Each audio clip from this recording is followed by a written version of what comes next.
জীবন মানেই যুদ্ধ, জীবন মানেই সংগ্রাম। এ জীবনে যত যুদ্ধ, যত সংগ্রাম করতে পারবেন ততই আপনার জীবন সুন্দর হবে।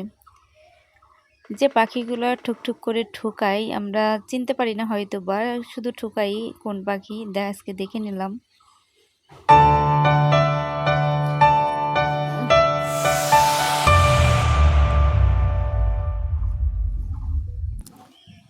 আসসালামু আলাইকুম, আমি নাজমিনারা। আপনারা দেখছেন নাজমিনারা ব্লগ। নাজমিনারা ব্লগের পক্ষ থেকে আপনাদের সবাইকে জানাই স্বাগতম। কাছে এবং দূরে, দেশ এবং দেশের বাহিরে যারা আমার ভিডিওটা দেখছেন, আশা করছি আল্লাহর অশেষ রহমতে আপনারা সকলেই ভালো আছেন।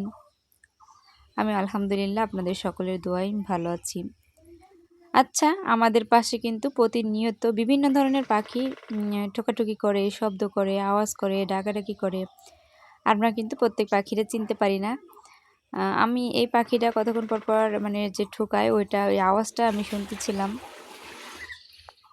পরে আমি দেখি যে একটা বাঁশের সাথে ও এরকম ঠোকাঠুকি করতেছে, তো ভীষণ ভালো লাগলো।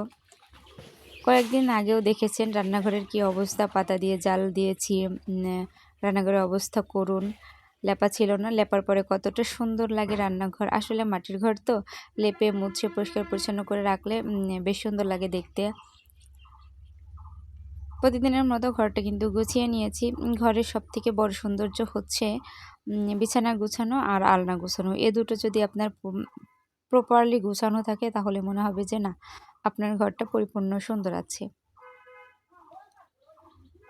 তো কোনো কাজ করি বা না করি আমি কিন্তু বিছনাটা আর কাপড়টা খুব সুন্দরভাবে আগে গুছিয়ে রাখি, কারণ এটা হচ্ছে আমার জীবনের সবথেকে বড় এবং বেস্ট পার্ট। বিছনা গোছানো আর হচ্ছে কাপড় গোছানো, মানে কাজের মধ্যে যত কাজই থাক না কেন বিছনা গোছানোটা আর কাপড় চোপড় গোছানো আমার খুব ভালো লাগে এবং গুছিয়ে রাখতে ইচ্ছা করে। আসলে কাজ তো আমরা সবাই করি, এক একজনের মন মানসিকতা এক এক রকম। আমার সব আপুরা অনেক সুন্দর করে ঘরবাড়ি গুছিয়ে রাখে, অনেক সুন্দর সুন্দর লুক দেয়, খুব ভালো লাগে আমার, ভীষণ ভালো লাগে সেগুলো দেখতে। আমার অনেক জ্ঞানী গুণী দক্ষ আপুরা আছে যাদের কাছ থেকে আমার এখনও অনেক কিছু শেখার বাকি আছে। আমি কিন্তু এখনও সংসার জীবনে শুরু করি নাই। আমি সংসারটা কিভাবে করব, কেমনে করব, ওই অবিবাহিত যখন ছিলাম তখন যেভাবে আমি চলাফেরা করছি এখনও সেভাবেই চলাফেরা করি।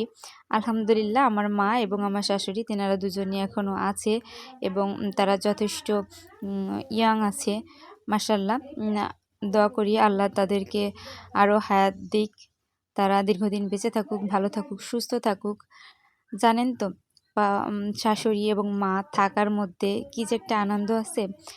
মা যখন আছে তখন ইচ্ছা হইলো কাজ করলাম, আবার শ্বশুরবাড়িতে শাশুড়ি থাকাই যখন তখন মন চাইলো বাবার বাড়ি চলে গেলাম, বেশি দিন থেকে আসলাম। সংসারের প্রতি কোনো প্যারা নাই, কোনো টেনশন নাই, কোনো চিন্তা নাই।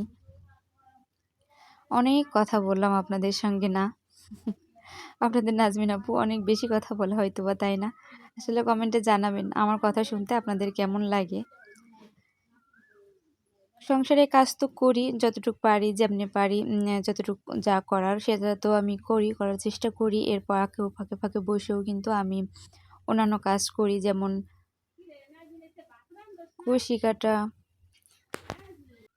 কুশি কাটার কাজ কিংবা টেলারি কাজ, যখন যেটা দরকার হয় আল্লাহর অশেষ রহমতে আমি কিন্তু টুকটাক কাজ করতে পারি এবং চেষ্টা করি। এতে করে দেখা গেল আমার কিছুটা পয়সা সাশ্রয় হয়, বেঁচে যায়। আচ্ছা, আপনারা কি এখন আমার ভিডিওটা দেখছেন? যদি এখনও ভিডিওটা দেখে থাকেন তাহলে প্লিজ একটা কমেন্ট করে আপনাদের মূল্যবান মন্তব্য জানিয়ে যাইতে ভুলবেন না। আর এখনও যারা ভিডিওটা দেখছেন লাইক দিতে ভুলে গেলে একটা লাইক দিয়ে দিবেন। আর প্রতিদিন আমার নিত্য নতুন গ্রামীণ ভিডিও দেখতে চাইলে আপনারা চ্যানেলটা সাবস্ক্রাইব করে বেল বাটনটা অন করে রাখতে পারেন। ভালো থাকবেন, আল্লাহ হাফেজ।